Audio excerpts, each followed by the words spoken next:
சற்று முன் கிடைக்கப்பெற்ற மிக மிக முக்கியமான செய்தி ஒன்று வெளியாகியிருக்கு. அதாவது தேர்தல் பிரச்சாரங்களுக்கு செல்லக்கூடிய ஸ்டாலின் அவர்களை மக்கள் அவர்கள் விரட்டி அடிப்பாங்க என எதிர்க்கட்சி தலைவருமாக இருக்கக்கூடிய எடப்பாடி பழனிசாமி அவர்கள் சொல்லி கொண்டு வருகிறார். அதாவது எடப்பாடி பழனிசாமி அவர்கள் தமிழகத்தை மீட்போம், மக்களை காப்போம் என்று தொடர்ந்து பேரணியில் ஈடுபட்டு வராரு. நம்ம ஸ்டாலின் அவர்களும் உங்களுடன் ஸ்டாலின் என்கின்ற பேரணியை நடத்திட்டு வராரு. இப்படி தான் 2021 சட்டசபை தேர்தலில் ஸ்டாலின் அவர்கள் கிட்டத்தட்ட 451 வாக்குறுதிகளை கொடுத்தாரு. அதில் 40 வாக்குறுதிகளை நிறைவேற்றவே இல்லை. இந்த வாக்குறுதிகளை கொடுத்து தான் பார்த்திங்கன்னா அதிமுகவை தோக்கடித்தார் ஸ்டாலின் அவர்கள். ஆனால் மக்கள் இப்போ விழிப்புணர்வோடு இருக்காங்க. அவர் சொன்ன வாக்குறுதிகளில் கிட்டத்தட்ட 40 வாக்குறுதிகள் கூட நிறைவேற்றவே இல்லை.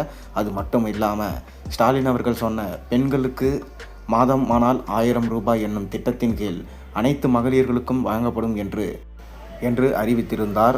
ஆனால் கடைசியில் தேர்ந்தெடுக்கப்பட்ட பெண்களுக்கு மட்டும்தான் மாதமானால் 1000 ரூபாய் என சொன்னார். ஆனால் அதே போலதான் இப்பொழுதும் இந்த 2026 சட்டமன்ற தேர்தல் நெருங்கும் நேரத்தில் மீண்டும் ஸ்டாலின் அவர்கள் அனைத்து மகளிர்களுக்கும் 1000 ரூபாய் மாதம் மாதம் வழங்கப்படும் போன்ற சில முக்கியமான தேர்தல் அறிக்கைகளை விட்டு வந்து வருகிறார். இது மக்களை ஏமாற்றும் திட்டம் எனவும் இதை மக்கள் நம்பக்கூடாது எனவும் எடப்பாடி பழனிசாமி அவர்கள் சொல்லிட்டு வராரு.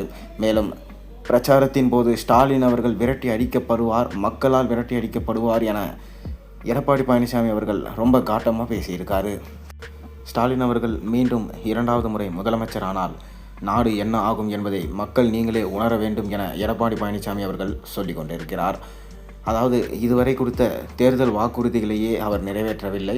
இப்பொழுது 4 ஆண்டுகள் இல்லாத அளவிற்கு இந்த கடைசியாக 5வது ஆண்டில் அவர் கொடுத்து வரும் தேர்தல் வாக்குறுதிகள் நிறைவேற்றப்படுமா, அல்லது 2021 செய்தது போல இப்பொழுதும் ஸ்டாலின் அவர்கள் கடைசி நேரத்தில் தேர்தல் வாக்குறுதிகளை கொடுத்துவிட்டு மக்களை ஏமாற்றப் போகிறாரா?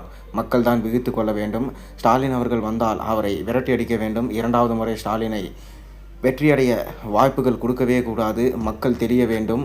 அது மட்டும் இல்லாமல் துப்புரவு பணியாளர்களின் போராட்டம் 13 நாட்களாக நடந்தது. அவர்களுக்கு எந்த நீதியும் நியாயமும் பார்க்கவில்லை. அவர்களை இரவோடு இரவாக அப்புறப்படுத்தியது போன்ற மிக பெரும் பிரச்சனைகளில் ஈடுபட்டது. மேலும் அவர்களை சமாதானம் செய்ய முயற்சி செய்தாரே மட்டுமே ஒழிய அவர்களது பிரச்சனைகளை தீர்த்து வைக்கவில்லை. அதனால் ஸ்டாலின் ஆட்சி மிகவும் கொடுங்கோலான ஆட்சி என எடப்பாடி பழனிசாமி அவர்கள் விமர்சனம் செய்து கொண்டு தான் இருக்கிறார். நீங்கள் என்ன நினைக்கிறீங்க? உங்கள் கருத்துக்களை கீழே கமெண்ட் வாயிலாக சொல்லுங்கள். எடப்பாடி பழனிசாமி அவர்களா இல்லை ஸ்டாலின் அவர்களா இந்த முறை யார் முதலமைச்சராக வென்று தமிழ்நாட்டை மீட்கப் போகிறார்?